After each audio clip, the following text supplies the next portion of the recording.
जालन्यात शिवसेना उद्धव बाळासाहेब ठाकरे पक्षाची आढावा बैठक. आंबेकरांच्या शिवसेना प्रवेशानंतर बैठकीचं सत्र सुरू झालंय. अंबादास दानवेंनी आढावा घेतलेला आहे. उद्धव ठाकरेंनी फोनवरून संवादही साधलेला आहे. जालन्यातील शिवसेना उद्धव बाळासाहेब ठाकरे पक्षाचे जिल्हा प्रमुख भास्कर आंबेकर यांनी काल उपमुख्यमंत्री एकनाथ शिंदे यांच्या उपस्थितीत शिवसेनेत जाहीर प्रवेश केला. यानंतर आज अंबादास दानवे यांनी जालन्यात येऊन पदाधिकारी आणि कार्यकर्त्यांची बैठक घेतली. यावेळी दानवे यांच्या फोनवरून पक्षप्रमुख उद्धव ठाकरेंनी शिवसैनिकांशी संवाद साधला. तुम्ही सगळे ठाम आहात का? ते गेले तर गेले, आपण सगळे सोबत आहोत, आपल्याला निवडणूक लढवायची असून आपणच जिंकणार आहोत असं उद्धव ठाकरेंनी म्हटलेलं आहे.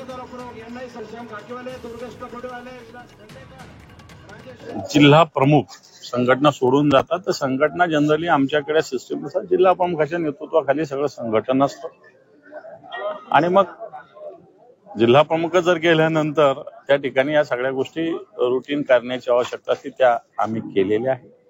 काही लोक निश्चित गेलेले 2-4, परंतु संघटनेचा जो मूळ ढाचा आहे, खालचा शाखा असेल, बूथ असेल, याला कुठेही धक्का लागलेला नाही. सगळे लोक इथं हजर आहेत. काही लोकांची नावं घेतली गेली की हे आले, परंतु ते लोक इथं बैठकीत उपस्थित होते.